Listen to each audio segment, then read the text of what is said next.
Y estamos con Farid Cajat, internacionalista, para tratar de entender qué sucedió en Brasil, porque, a ver, ya la pintura es bastante llamativa. Farid, ante todo, ¿cómo estás? Muy buenas noches. Buenas noches, ¿qué tal? A ver, Lula da Silva gana con un resultado, con un margen sumamente apretado a Jair Bolsonaro. ¿Está dividida en este momento el Brasil?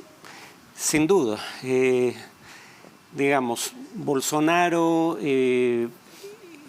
hay que entender el contexto, ¿no? O Sí. sea, venimos de la peor pandemia en un siglo, Sí. la peor crisis económica desde la Gran Depresión, la inflación asociada a la guerra en Ucrania, y en ese contexto de inseguridad casi existencial es mucho más fácil apelar a emociones que están a flor de piel, y ese es el tipo de, digamos, convocatoria que hace Bolsonaro.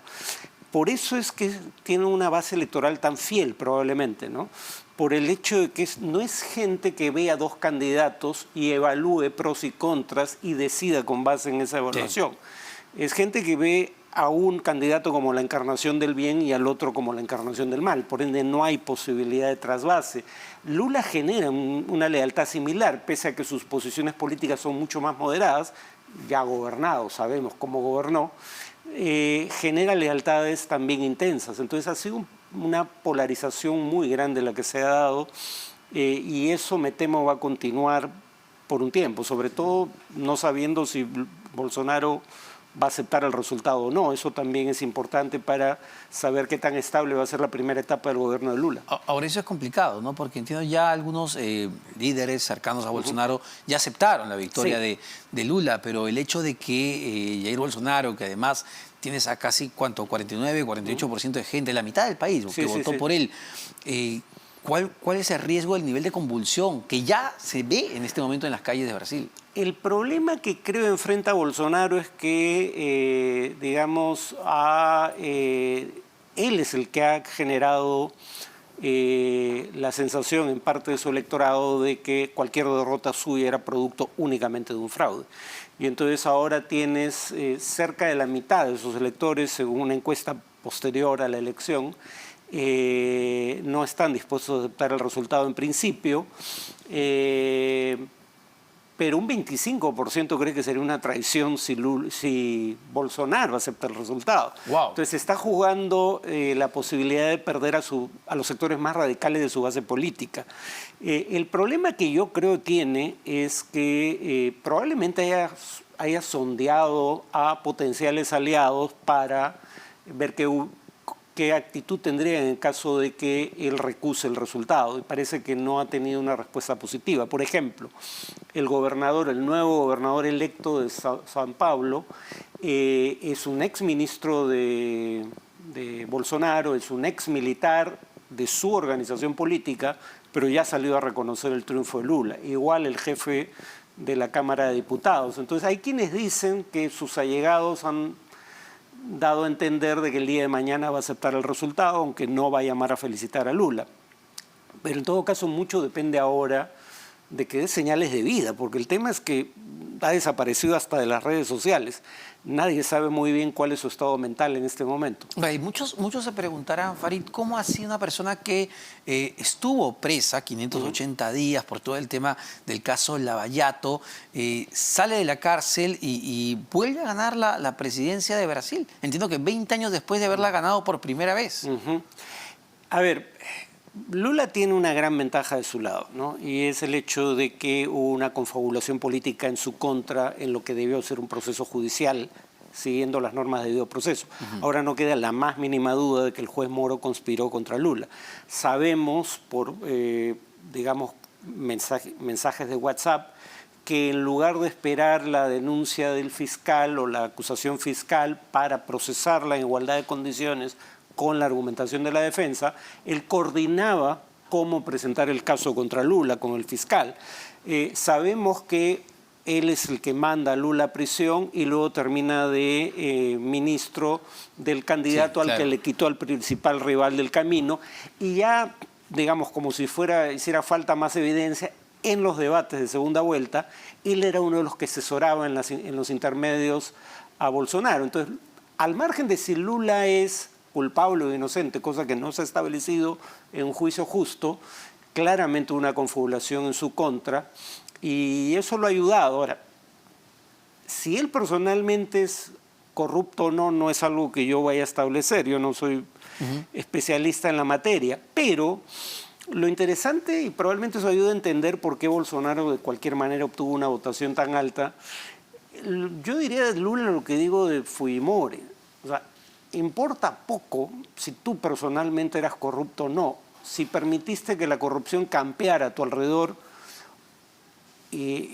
o simplemente no te diste cuenta que eso estaba ocurriendo, claro, eso debería descalificar políticamente.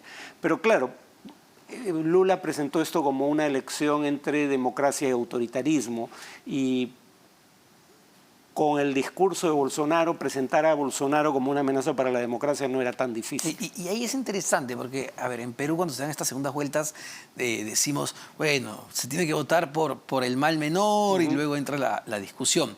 Lula, para muchos brasileños, ¿era el mal menor o votaron por Lula convencidos que era la opción que tenía que pasar? A ver, no, cuando uno ve encuestas, Lula tiene una base social sólida entre los sectores más pobres de la población, que probablemente tenga menos explicación en la ideología y más explicación en el hecho de que durante sus gestiones de gobierno cerca de 30 millones de brasileños salieron a la pobreza. Muchos pasaron la condición de vulnerables, una categoría que creó el Banco Mundial como alternativa a la de clase media, porque no es que se convirtieran realmente en clase media, pero salieron de la pobreza. Pero para una parte de su electorado era simplemente que Bolsonaro era una amenaza mayor, ¿no? O sea, Lula no es una amenaza para la democracia. El PT gobernó y gobernó democráticamente 4 periodos. Si acaso se puede cuestionar la forma en la que Dilma Rousseff fue, digamos, expectorada del gobierno. Pero era una triquiñuela, entiendo, parlamentaria, ¿no? Sí, era un tecnicismo, ¿no? Sí. Sobre cómo... Un tema de déficit, me parece. Era un tema de, hasta podría decirse, de malversación de fondos, no en el sentido de que los robara, sino en el sentido de que fondos asignados para una partida fueron gastados en otra. Pero no fue más que eso. Y es discutible que eso sea una causal de vacancia, pero era una presidenta impopular en el momento y eso ayudó. Sí. Y ese es uno de los problemas que tienen los sistemas presidenciales en general. En un sistema parlamentario, sacar al jefe de gobierno no tiene que ser un proceso traumático, cosa que sí suele ser el caso en un sistema presidencial. Ahora, sin embargo, la derecha, a partir de esta derrota que ha sufrido, si bien es una derrota no abultada, insisto con esto, apretada, pero hace repensar a la derecha, no solo de Brasil, sino de América Latina, en el sentido de que, a ver, estos extremos quizá no ayuden tanto a ir a este discurso tan agresivo. El tema con los extremos es que movilizan un sector del electorado. Por ejemplo, Lula gana con 60 millones de votos, Bolsonaro saca 58, es una diferencia de unos 2 millones de votos, pero es una de las elecciones con mayor participación electoral de la historia democrática de Brasil. El ambiente de polarización genera movilización social, pero también genera grandes anticuerpos. Entonces, el tema con los candidatos moderados en contextos como este, que son mejores para segunda vuelta, pero primero hay que llegar a la segunda vuelta. Y los candidatos moderados habitualmente, bueno, yo diría que Lula es moderado en realidad, pero en fin, habitualmente los candidatos que van en contra de la tendencia hacia la polarización no generan entusiasmos tan exacerbados y por ende no pasan muchas veces a segunda vuelta. Pero es interesante eso que mencionas, ¿no? Porque efectivamente a Lula da Silva, si uno ve ya cómo estaba compuesta la región, no era calificado de un presidente comunista, es decir, nunca Ignacio Lula da Silva fue visto como Hugo Chávez en Venezuela, todo lo contrario, muchos presidentes querían emular justamente al Lula y lo de Antumala fue clarísimo para ganar las elecciones. Sí, pero claro, nuevamente, ahora, Lula, sin embargo, hay que decirlo, la izquierda está ganando elecciones ahora en condiciones muy diferentes a aquellas en las que ganó elecciones a principios de siglo. La gran ventaja que tuvo la izquierda a principios de siglo es que llega al gobierno de la mano del mayor ciclo al alza de los precios de las materias primas que exporta la región. Y entonces uno hay un periodo que va más o menos de inicio de siglo al 2015, donde la izquierda no hace más que ganar elecciones. 3 presidencias consecutivas, en Ecuador, en Bolivia, en Argentina y en Uruguay, y 4 en Brasil. Yo me atrevería a decir que eso no se va a repetir. Veamos el grado de deterioro que tiene la imagen pública de Boric en Chile a menos de un año de haber llegado al gobierno, ¿no? La izquierda no está llegando en circunstancias comparables. Son todo lo contrario, ¿no? Todo lo contrario. Estamos viendo un mundo mucho más adverso. Y gestionar en ese mundo adverso, pues no tienes la plata que tenía Chávez con el petróleo, acá con el cobre, ¿no? Sí, pues. No, y además tiene una derecha menos democrática que cuando... O sea, la ventaja a inicios de siglo es que ya la Guerra Fría había terminado y el temor a que gobiernos de izquierda terminaran siendo cabecera de playa de la penetración soviética en América Latina es un temor que Estados Unidos tenía durante la Guerra Fría que desaparece. Pero ahora hay una derecha radical como la de Bolsonaro, que como la derecha radical de Estados Unidos no acepta la derrota electoral y hace todo lo humanamente posible para remover del cargo presidente de izquierda. De hecho, de paso no tengo en mente a Castillo en esa lista. Yo no creo que este sea un gobierno de izquierda. Pero digamos, está la remoción del presidente de Honduras en 2009, golpe de Estado, y luego remociones por procesos políticos en el Congreso que son francamente cuestionables, en mi opinión, ¿no? Por ejemplo, en Paraguay, Lugo, Paraguay. En Brasil con Rousseff, en 2016, 2019, Evo Morales. Evo Morales candidateó inconstitucionalmente, pero eso no cambia el hecho de que fue destituido inconstitucionalmente también del gobierno. Entonces, la izquierda gana en circunstancias mucho más adversas en lo económico, y además tiene al frente una derecha menos democrática que la que toleró sus triunfos a inicios de siglo. Ese es un punto clave y ahí te preguntaría, Farid, entonces, ¿cómo va a ser justamente este gobierno de Lula? Y tú lo mencionabas, ¿no? Lula tenía pues a su favor el alto precio de las materias primas, lo que le permitió implementar programas sociales exitosos porque sacaron de la pobreza a mucha gente. Pero ¿cómo va a ser ahora ese gobierno con una derecha mucho más agresiva? No sé cómo esté compuesto el Congreso en este momento en Brasil. Sí, eso le va a ayudar en la composición del Congreso. Estamos hablando de más de 500 diputados. Claro, la segunda vuelta, aunque en primera vuelta también digamos, los 2 principales candidatos concentraron cerca del 90% de los votos. Pero cuando uno ve el voto en el Congreso es mucho más variopinto que el voto para presidente. Y entonces, el Partido Liberal, vaya nombre, porque digo, yo no veo que tenga de liberal Bolsonaro, pero en fin, el partido de Bolsonaro es la primera fuerza en diputados, pero no llega a 100 diputados, de más de 500, poco más de 500. El PT no llega a 90.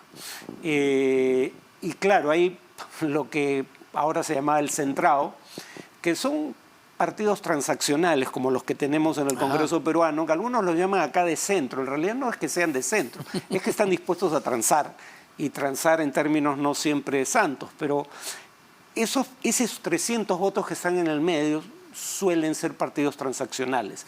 Y entonces Lula ha demostrado en el pasado que es capaz de negociar con rivales políticos, a veces también con medios cuestionables, como el pago de sobornos para que voten por sus propuestas, el mensalao, el primer escándalo que hubo durante su gestión gubernamental. Pero en todo caso, eso lo va a ayudar. El tema es la calle, ¿no? Cómo reaccionen los seguidores de Bolsonaro al triunfo de Lula. Ya vemos a los camioneros bloqueando carreteras en 11 estados, ¿no? Pero creo que eso va a ser una cuestión de un tiempo, ¿no? Finalmente va a llegar un momento en que, espero que también llegue en el Perú, la mayoría va a preferir opciones que ofrezcan soluciones y no una polarización sin fin. Muchísimas gracias, como siempre, Farid Kajat, internacionalista. Vamos rápidamente a una pausa. Venimos para conversar con Joaquín Rey, asesor de la Asociación de AFPs, porque hay un dato que resulta preocupante. El Estado le debe a sus trabajadores, ojo, en diversas instituciones, más de 15.000 millones de soles. Es decir, plata que le corresponde al trabajador por su pensión, por su AFP, y que simplemente no se está depositando. Venimos con eso.